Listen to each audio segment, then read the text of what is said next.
ভেদে করে আমার গৌরাঙ্গ মহাপ্রভু বলরাম চন্দ্র এসে প্রতিফলিত হলেন। আর যেই না গগনচন্দ্রে কিরণ রশ্মি আমার গৌরাঙ্গ মহাপ্রভু বলরাম চন্দ্র এসে পড়েছে, প্রভু স্থির থাকতে না পেরে দ্বারকে উদ্ঘাটন করে গৌরাঙ্গ মহাপ্রভু আমার বনপথে বেরোলেন। আর ছুটতে ছুটতে গিয়ে দাঁড়ালেন আমার গৌরহরি কোথায় না যে সেই সুরধুনি গঙ্গার কিনারে। আর গৌরাঙ্গ মহাপ্রভু যেই না সুরধুনি গঙ্গার কিনারে গিয়ে দাঁড়িয়েছে, বাবা সুরধুনি গঙ্গা উত্তাল তরঙ্গে তরঙ্গায়িতা, মানে প্রথমে যে উন্মোদন যে তরঙ্গ হতো তাতে আজকে দ্বিগুণ ভাবে তরঙ্গ রয়েছে। কেন?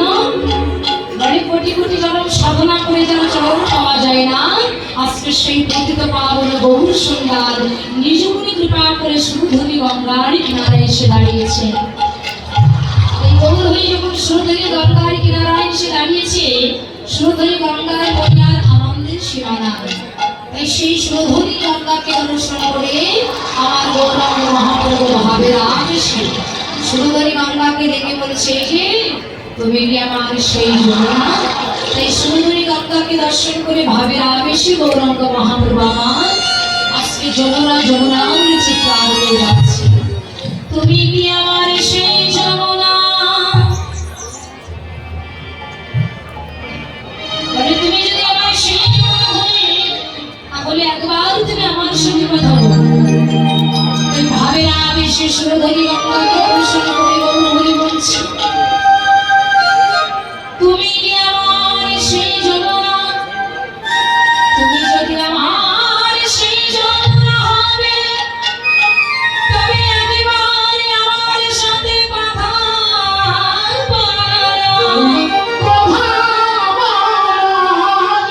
তাই ভাবের আবেশে সুরধুনি গঙ্গাকে দর্শন করে গৌরহরি আমার বলতে লাগলে, ও যমুনা যমুনা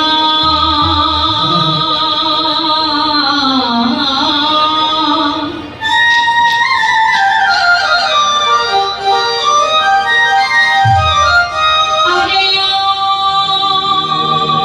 যমুনা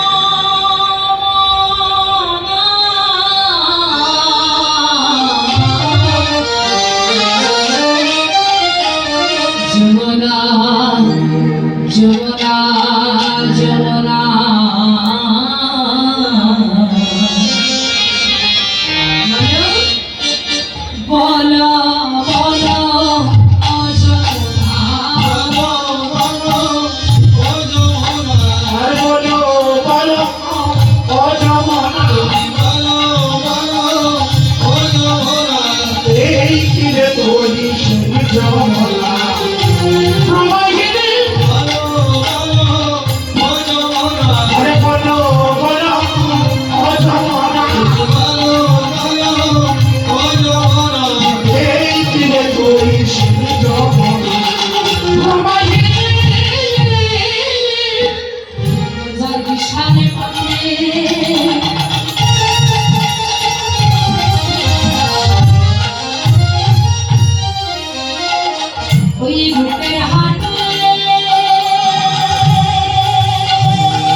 তুমি কি আমার সেই যমুনা?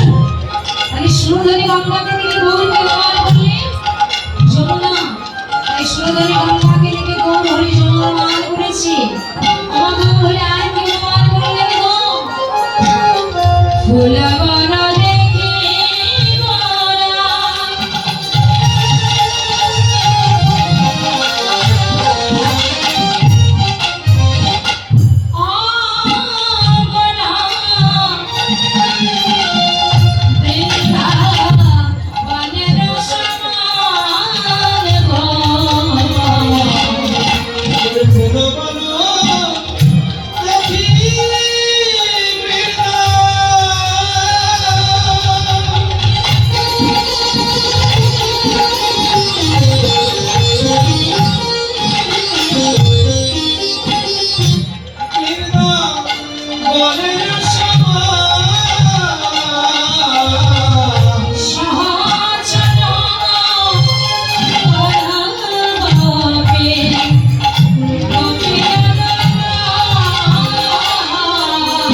ফুলবন দেখি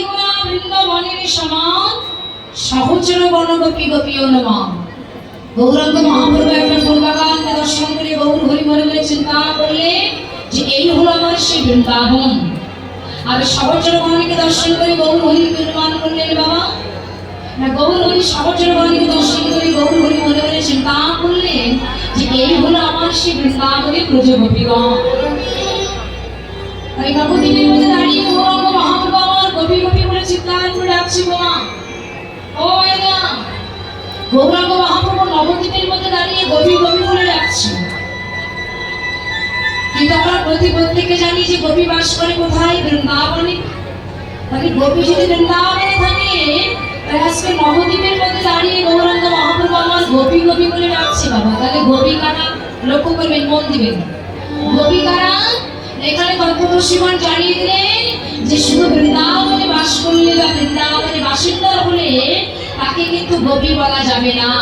এখানে আমরা যারা আছি আমরাও যদি শ্রী গুরুদেবের আতুর চরণ আশ্রয় করে সেই ভজন পথে যদি আমরা যেতে পারি তাহলে আমরাও গোপী হতে পারি। তাহলে এই জগতে গোপীকে বলছি, এই জগতে একমাত্র তারাই গোপী। কারা? না তারা গোপী। গো শব্দের অর্থ হলো ইন্দ্রিয় আর পি শব্দের অর্থ হলো পেশন করা। অর্থাৎ যারা সৎগুরু কাম গায়ত্রী বীজ গ্রহণ করে সাধন করিতে করিতে যাদের ইন্দ্রিয়বৃত্তিগুলোকে কর্ষণ করে নিয়ে যারা আমার গোবিন্দের আতুর চরণে অর্পণ করতে পেরেছে, এই জগতের মধ্যে হলো একমাত্র তারাই গোপী। তত্ত্বদর্শীগণ জানিয়ে দিলেন, শুধু বৃন্দাবনে বাস করে তাকে গোপী বলা যাবে না। এই জগতে আমরা যারা আছি, আমরা যদি সেই ভজন পদে যেতে পারি তাহলে আমরাও গোপী হতে পারি। তাহলে গোপী কারা? বৈষ্ণব কবি এক পাশে দাঁড়িয়ে সিদ্ধান্ত দিলেন, এই জগতে গোপী কারা জানো? এই জগতের মধ্যে একমাত্র তারাই গোপী, যারা গোপনে গোবিন্দ ভজে, গোপনে গোবিন্দ ভজে, যারা গোপনে গোবিন্দ ভজে, যারা গোপনে গোবিন্দ ভজে,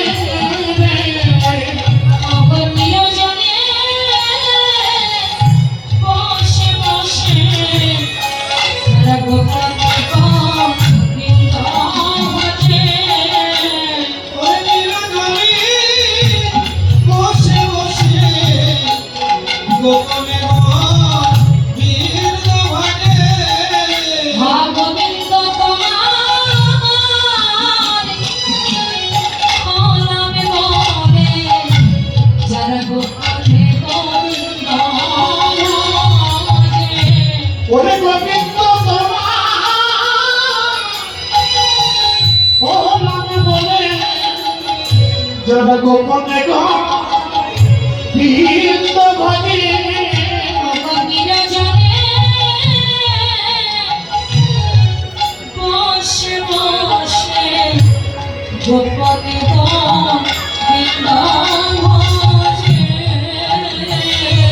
ওরে নিরঞ্জনে বসে বসে গোপনে গোবিন্দ ভজে।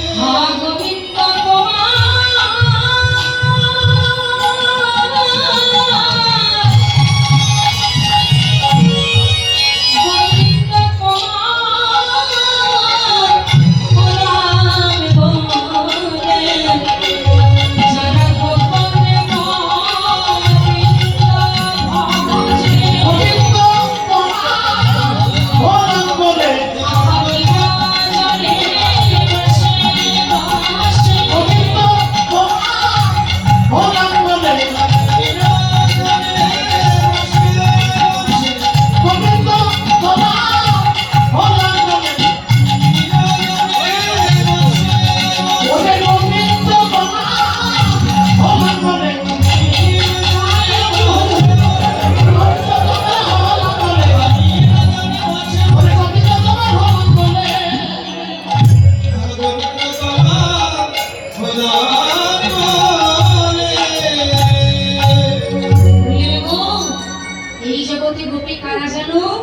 এই জগতে একমাত্র তারাই গোপী কারা? না যারা গোপনে বসে বসে আমার গোবিন্দকে ভজনা করে, যারা নিজের বলতে কোনো কিছু না রেখে, যাদের এই জীবন যৌবন মন প্রাণ যারা জন্মের মতো আমার গৌর গোবিন্দের চরণে অর্পণ করে গোবিন্দ বানায়, যারা জন্মের মতো এই জীবন যৌবন মন প্রাণ আমার গৌর গোবিন্দের চরণে অর্পণ করে দিয়েছে, তারাকে না তারা হচ্ছে বৃন্দাবনে ব্রজ গোপীগণ।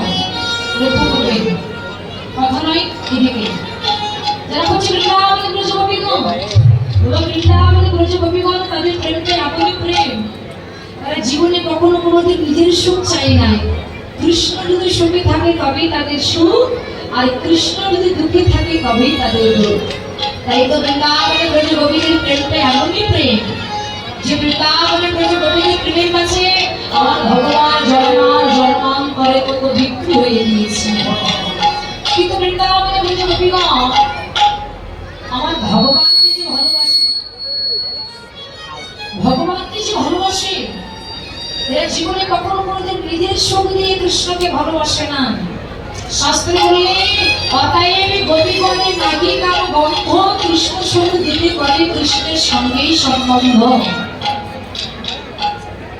গোপীগণের সঙ্গে কৃষ্ণের সঙ্গে যে সম্পর্কটা, যে সম্বন্ধটা, এই সম্পর্কের ভিতরে কোনো কামে কামনা বাসনা কোনো কিছু ছিল না। ওরা কাম কামনা বাসনা শূন্য হয়ে তারা আমার ভগবানকে ভালোবেসেছে।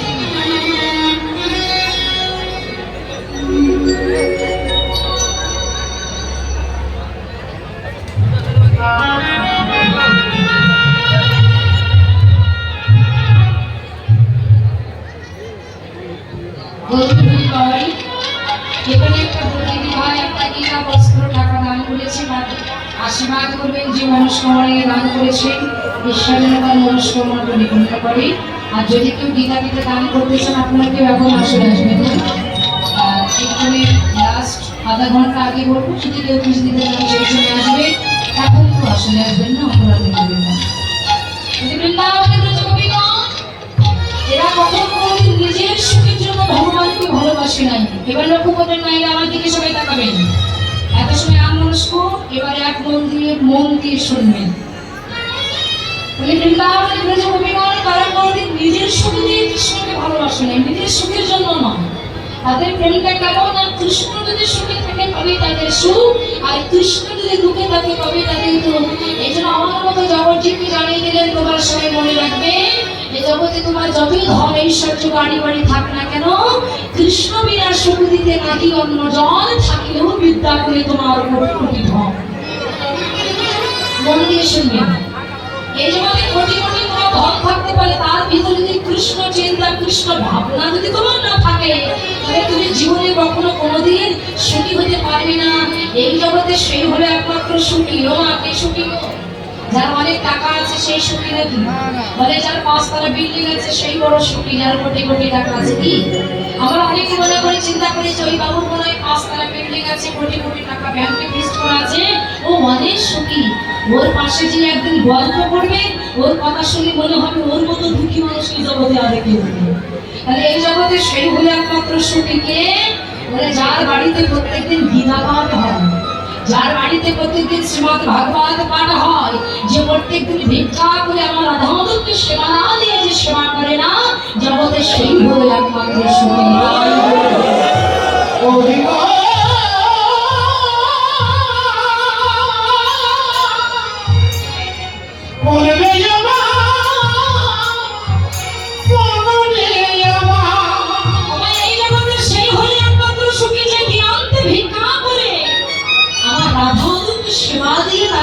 সেবা করে, যেমন বহু গোবিন্দকে সেবা দিয়ে যে সেবা করে, এ জগতে সেই হলো একমাত্র সুখী।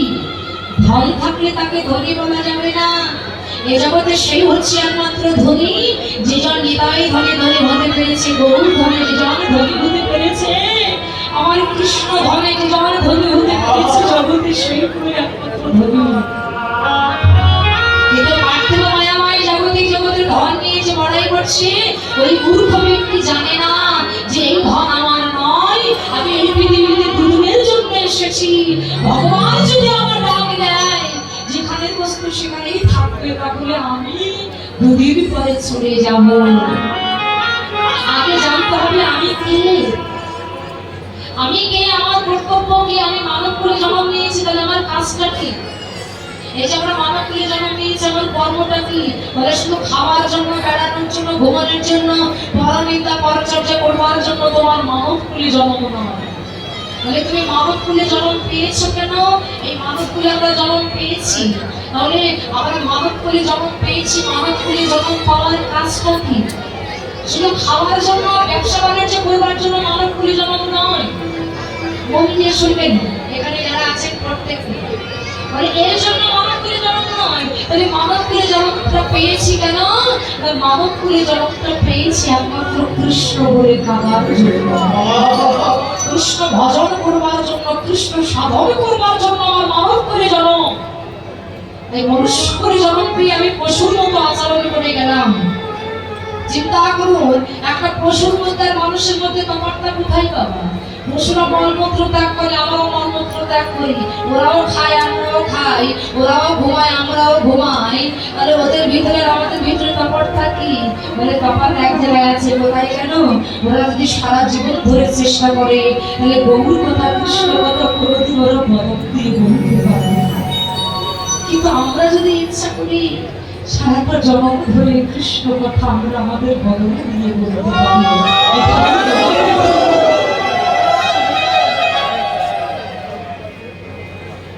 আর এটাই হচ্ছে ওদের সাথে আমাদের সাথে বাবা। এই মনুষ্যদের জগতে যে যাওয়ারে কৃষ্ণ বলে কাঁদে না, কৃষ্ণ নাম শ্রবণ করে যার নয়ন অশ্রু ঝরে না, হরি নামে কৃষ্ণ নামে যদি নাই তোমার অশ্রুপাত, জানিবে তোমার দেহে আছে কোটি কোটি জন্মের অপরাধ। এরকম করবে হাসাহাসি না। এই কৃষ্ণ নামে শ্রবণ করে, হরি নামে শ্রবণ করে যদি তোমার নয়ন অশ্রু না ঝরে, যদি তোমার নয়নে জল না ঝরে, তবে জানবে তোমার ভিতরে অপরাধ আছে। সুন্দর চেহারা পেয়েছো, ডিজাইন দেখাচ্ছ, হ্যাঁ?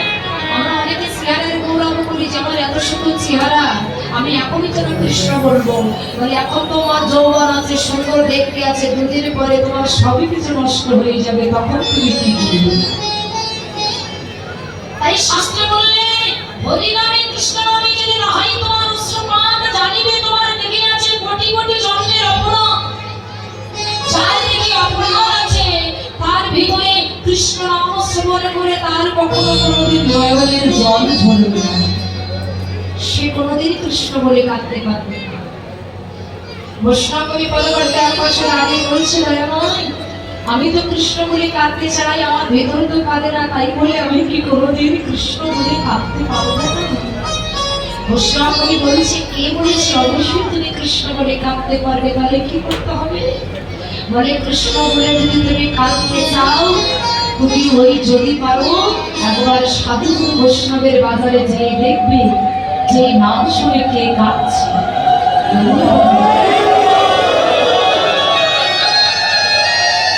বৈষ্ণবের বাজারে গিয়ে দেখবে, যদি তুমি কাঁদতে চাও আগে ভক্তের দুই নয়নের দিকে লক্ষ্য করবে। যারা প্রকৃত ভক্ত তারা একবার নাম শুনলেই বসে বসে নয়নের জলে কাঁদে। যাদের ভিতরে কোনোদিন কোনো কিছু বিচার আসে না, যারা কোনোদিন বিচার করে না, কে ভালো বললো আর কে খারাপ বললো এটা কোনোদিন বিচার করে না, কারা বলে যারা প্রকৃত ভক্ত তারা কোনোদিন বিচার করে না, তারা শুধু নাম শুনে বসে বসে নয়নের জলে কাঁদে। তোমার ভিতরে যদি কৃষ্ণ বলে না কাঁদে, কৃষ্ণ নাম শ্রবণ করে যদি তোমার নয়ন অশ্রু না ঝরে, তবে তুমি চলে যাবে ওই বৈষ্ণবের বাজারে। আর ওই বৈষ্ণবের বাজারে গিয়ে যে বৈষ্ণবের নাম শুনে কাঁদবে, তুমি ছুটে যেয়ে যদি একবার তার চরণ তার চরণে দুটি যদি তুমি একবার তোমার হৃদয় কবলে জড়িয়ে ধরতে পারো, বল হরি বল।